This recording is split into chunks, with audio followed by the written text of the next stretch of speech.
Why did it have to be you first? Mother's cold voice echoed through the silent living room. Her icy gaze fixed on my abdomen left me speechless. My name is Marion. I'm a 25-year-old housewife.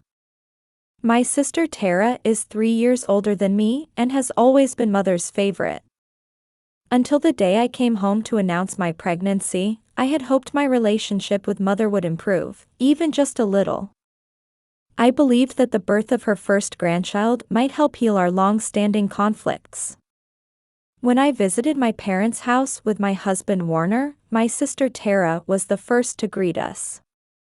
Marion. It's been so long, she welcomed us with her usual cheerful smile.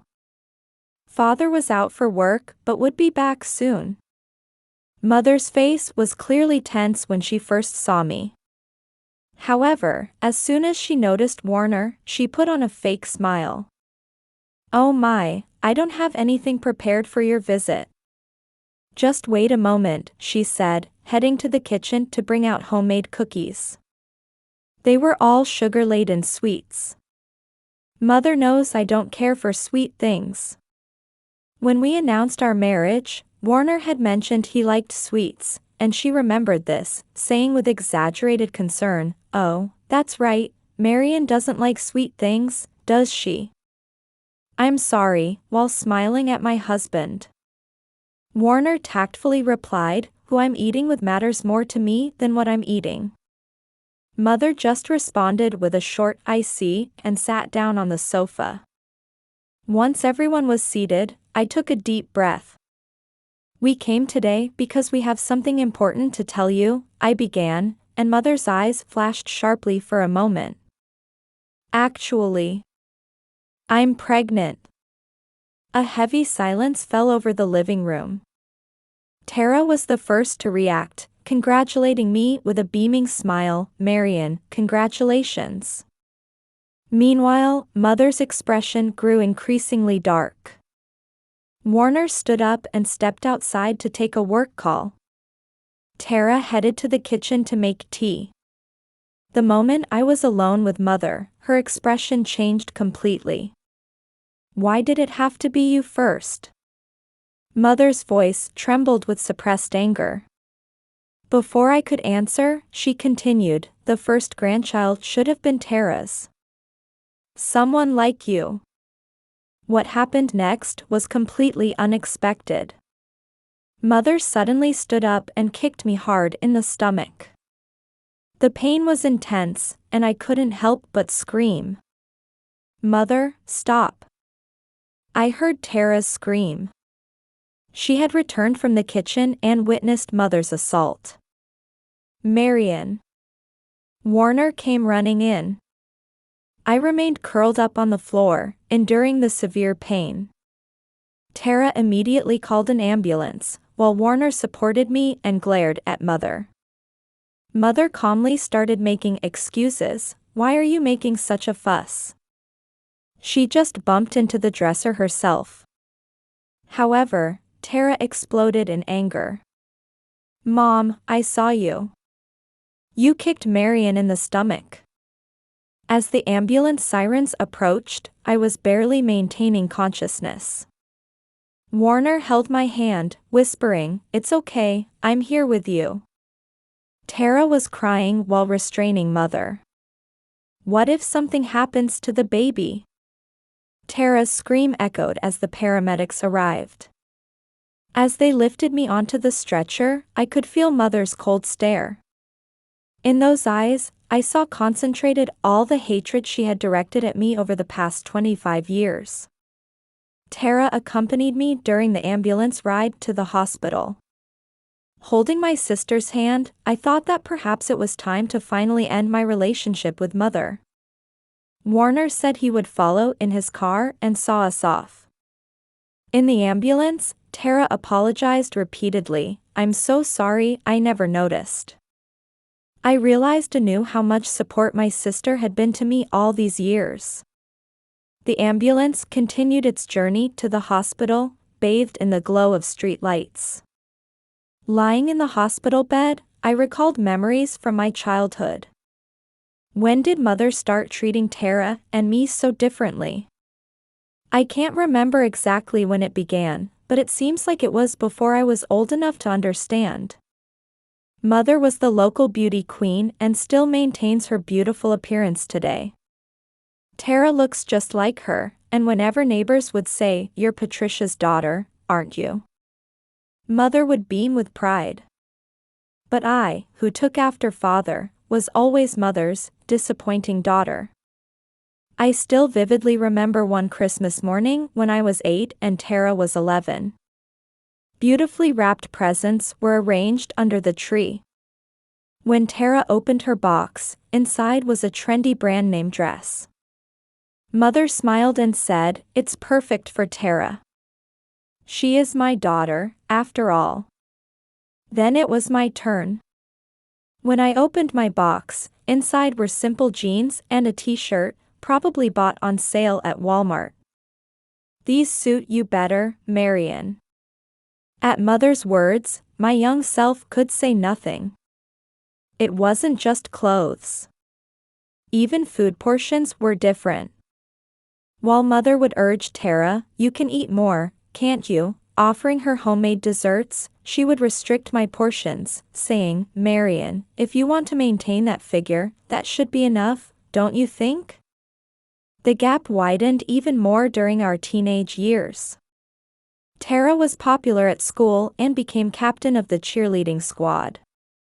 Mother attended every weekend game, proudly taking pictures of Tara. I joined the track team. Though my times were good, Mother never came to watch. "I'm busy" was always her excuse. Father would come sometimes and pat my head, saying, "You did well." But father was busy with work and didn't seem to notice the complex family dynamics. In high school, I gradually began to realize that my situation wasn't normal. The turning point was a conversation with my best friend Serena. "Marion, your mother is just too cruel," she said one day. I looked at her in surprise. "What do you mean?" "Well, she buys designer clothes for Tara, but for you." Serena's voice trailed off.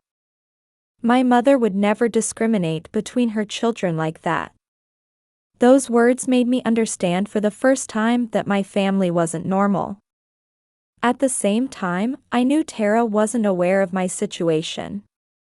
My sister genuinely believed I preferred simple clothes. "Marion, you have such a good figure, you look good in anything," Tara would tell me. Sometimes she would offer to lend me her clothes, but they rarely fit, so I couldn't wear them. Mother's discriminatory treatment became especially harsh when Tara or father weren't around. When we were alone, she would attack me mercilessly. "To think I had to give birth to a child like you. Tara would have been enough. Why can't you be more like her?" Every time she threw such words at me, I felt like my very existence was being denied. But I knew crying would only invite harsher words, so I desperately held back my tears. My school friends worried about me. On my 16th birthday, Serena and others secretly threw me a party. I didn't get anything from Mother, but the cute makeup set my friends chose for me remains a precious treasure to this day. Around that time, I decided to leave home. I was determined to become independent right after graduating high school. Mother told me, "With just a high school diploma, you'll never amount to anything," but that only strengthened my resolve. Tara went to college, and Mother dipped into their savings for her tuition. "It's worth it for Tara," Mother said proudly. Meanwhile, there had never been any college funds set aside for me. But strangely enough, this unfair situation made me stronger. I maintained excellent grades in high school and worked part-time at a local diner after school. I gradually built up my savings while making plans for the future. Lying in the hospital bed, these memories flashed through my mind like a movie reel. The steady beeping of the monitor echoes in the quiet room. I'm relieved that the doctor told me my little one is safe. I'm no longer that helpless girl from back then. I swear I will never treat my child the way mother treated me. The evening sky outside the window was turning red. On the second morning in the hospital, Warner came early to visit. When I asked, "Is work okay?" he smiled and said, "You're more important." I met Warner 3 years after graduating high school. I remember those days well. Right after high school graduation, I left home. Mother sneered, "You'll be back soon enough," but I vowed never to return. Tara was busy with college and didn't seem to take my leaving home very seriously. The beginning was tough. While continuing my diner job, I also applied for clerical positions at major supermarket chains. When I mentioned I only have a high school diploma in interviews, the interviewer's expression would usually cloud over. Still, I didn't give up and interviewed at over 30 companies. The turning point came during an interview for a customer service position at an IT company. Thanks to the HR manager who said, "We value your experience and motivation more than your education," I got my first office job. That's where I met Warner, a systems engineer. Our first encounter was when he helped me with a printer problem. "You're always here from early morning until late," Warner said to me one day. I answered honestly, "I want to learn as much as I can." For someone with just a high school diploma, this job is a precious opportunity. After that, Warner began stopping by my desk occasionally. We talked over coffee during breaks, and eventually started meeting on weekends too. As my relationship with Warner deepened, I gradually began telling him about my family. The conflict with mother, my relationship with Tara, and father's indifference. When I told him everything, I feared he would distance himself from me. But Warner was different. "No one has the right to deny your life," he said, holding me tightly. For the first time, I felt safe enough to cry. The proposal came in winter of my second year at the company. After the company Christmas party, while walking through the illuminated streets, Warner got down on one knee. To his simple "Will you marry me?" I answered yes, without hesitation. I still vividly remember visiting home after 2 years to announce our engagement. Mother was initially cold, saying no decent man would want a daughter with just a high school education. But when she learned about Warner's career, her attitude changed dramatically. "Oh my, an engineer?" Mother suddenly became friendly. Her behavior made me uncomfortable, but Warner remained calm and responded sincerely to her superficial attitude. Tara was genuinely happy for me. "Marian, I'm so glad," she congratulated me with a bright smile and offered to help with the wedding preparations. Father also unusually expressed his opinion, saying, "He's a good young man." The wedding was small but heartwarming. Mother put on a smile for appearance's sake. She didn't forget to whisper in my ear at the reception, "I don't think this will work out," but I no longer had the capacity to be hurt by her words. Our new life gave me my first experience of a normal family. Warner's parents welcomed me warmly like their own daughter. My mother-in-law would always give me gentle advice when I was cooking. "Your dinners are really delicious," she would praise me with genuine words. Work was going well too. Using my customer service experience, I was even put in charge of training new employees. My high school education was no longer holding me back. About a year after marriage, I discovered I was pregnant. Warner jumped for joy and immediately told his parents. My in-laws were overjoyed and quickly brought over baby item catalogs. However, I hesitated to tell my family. If Mother found out, I knew she would say something.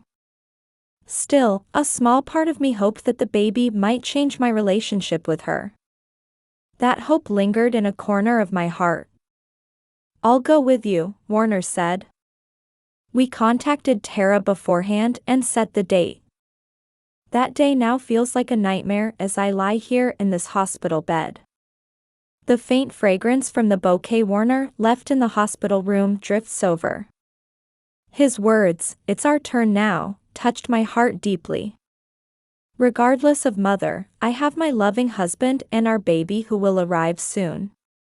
That's a happiness no one can take away.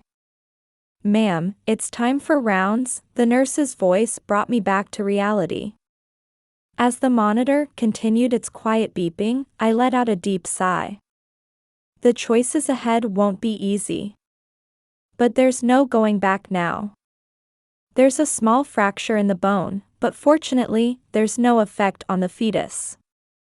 Everyone in the hospital room breathed a sigh of relief at the doctor's words. Tara squeezed my hand tightly, and Warner nodded deeply.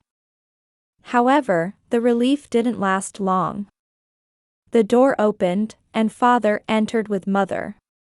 "Marion." There was clear distress in Father's voice. "Tara called us." "Is it true? Did you?" Mother maintained her usual attitude, starting to make excuses. "Oh, what are you talking about? Marion just bumped into the dresser herself." But Tara stood up. "That's enough." My sister's voice echoed through the hospital room. "I saw it. I saw you kick Marion in the stomach, Mom." The color drained from Father's face. "It can't be." At that moment, there was an unexpected visitor. The hospital's social worker. "May I speak with you?" Though the tone was gentle, there was strong determination in those eyes. Mother suddenly broke down crying. "I'm being made the villain. Everyone's ganging up on me." However, no one was moved by Mother's performance. The social worker calmly but firmly sorted out the situation. "This is clearly a case of violence. Considering the victim is pregnant, it will be treated as a more serious matter." Mother's expression froze at those words. "I can report this to the police," the social worker continued. "However, if you'd like time to discuss this as a family." Tara spoke up. "Marion, let's tell everything now." I took a deep breath. Yes, there's no need to hide anymore. It was time to talk about all the mistreatment I had endured from Mother over the past 25 years. "Dad," I began with a trembling voice. "I've been enduring this all along." And I started talking. The discriminatory treatment since childhood, the days of being looked down upon, the countless heartless words. How Mother would play the loving mother when she was with Tara, but completely change when alone with me. "Marion." Father's voice was shaking. "Why didn't you tell me before?" "I couldn't," I wiped my tears. "Mom always acted like a good mother in front of you and Tara. I thought no one would believe me." Tara covered her face with both hands. "I'm sorry, Marion. I never noticed." At this point, Mother suddenly stood up and screamed. "Is it my fault? It's because she was ugly and useless. Tara was beautiful and excellent like me, but she..." "Shut up." Father's voice cut off Mother's screams. It was the first time I'd heard my usually mild-mannered father use such a tone. "You are unfit to be a mother," Father's words were heavy. "I won't let you hurt Marion anymore." The social worker quietly began speaking. "In this situation, I recommend applying for a restraining order. Also, counseling." Mother suddenly lunged at my bed. "You ungrateful child. After I raised you." Warner and Father quickly restrained Mother. Nurses rushed in, and the hospital room was temporarily in chaos. That evening, Father announced his decision to divorce Mother. "Marion, I'm so sorry. I should have noticed." The police began investigating Mother, and a restraining order was issued. Mother went to stay with relatives, but she continued sending persistent messages saying she would never forgive me. Tara visited my hospital room every day. This time, I'll properly watch over Marion's new life. During my hospital stay, Warner's parents visited frequently. My mother-in-law would bring homemade soup and say, "You're our precious daughter." On the day of my discharge, my doctor placed a hand on my belly and said, "The baby is healthy. They'll surely grow up to be strong." As we left the hospital, the soft spring sunlight enveloped us. Warner pushed my wheelchair, with Tara and Father walking on either side. That's when I first realized this was my new family formation. Mother was gone, but for the first time, I felt the true warmth of family. Before getting into the car, Father hugged me. "From now on, let's live as true parent and child." I nodded. The long winter was over, and a new season was beginning. "Marion, just one more push." I gathered all my strength at the doctor's voice echoing through the delivery room. After 16 hours of labor, our child was finally about to be born. I can see the baby's head. Warner squeezed my hand tightly. Tara was crying while rubbing my back. Then, a strong cry filled the room. "It's a girl. She's a very healthy baby." Tears welled up in my eyes as the nurse showed me this tiny life. Her small red face, her tightly clenched fists. "Nikki," I whispered. It was the name Warner and I had chosen earlier. Father was the first to see the baby in the waiting room. "She looks just like you did when you were born," he said with tears in his eyes. 3 months have passed since then. The last contact with Mother was a voice message she sent while I was in the hospital. "I'll never forgive you. You made me lose everything." I heard she moved to another state after that. I probably won't see her again. Still, sometimes when I wake up in the middle of the night, I think about her. Not with hatred or anger, but as a woman who somehow lost her way and her ability to love. "Marion, I think Nikki's awake. It's feeding time." Tara brought the baby to me. My sister moved to an apartment nearby and visits almost every day. "Hey, Marion," Tara smiled gently. "Nikki has the same colored eyes as you." Indeed, Nikki's eyes are brown like mine. But her smile is just like Warner's. Father recently decided to take early retirement. His reason was, "I want to watch my granddaughter grow up." He comes every weekend to check on Nikki and holds her for hours. "Marion," Father said to me one day with a serious expression. "You've done so well. You've become a wonderful mother." Those words brought tears to my eyes. Words of approval I had longed for all these years. They had a warmth that seemed to heal all the past wounds. Warner's parents treat Nikki just like their own grandchild. My mother-in-law made hand-knitted baby clothes. "You and Nikki are our precious family." Parenting isn't easy. There are nights when we can't sleep because of crying, days when we worry about her health. But someone is always there to help during those times. "If you ever need anything, just let me know," Tara often says. There's no more pretense in my sister's words. I've started attending a support group too. I meet other mothers with complicated family relationships, and we share our experiences. We listen to each other's stories and encourage one another. There, I learned that I'm not alone. With everyone's support, I've become stronger. I was able to share my experience for the first time at a recent meeting. On the day Nikki turned 6 months old, we had a small celebration. Father, Tara, Warner's parents, and close friends were there. The room was filled with smiles and warm atmosphere. "Hey," Warner whispered to me. "Are you happy?" The setting sun through the window gently illuminated Nikki's sleeping face. Tara and Father were chatting happily, while my in-laws were taking pictures. "Yes," I smiled. "Very. I won't let any dark shadows fall on this child's life. I won't repeat the mistakes Mother made. I'll give Nikki unconditional love." As I made this vow, Nikki reached out her tiny hand toward me. The gesture seemed to say, "It's okay. A new morning is about to begin." Maybe this is where our real story starts.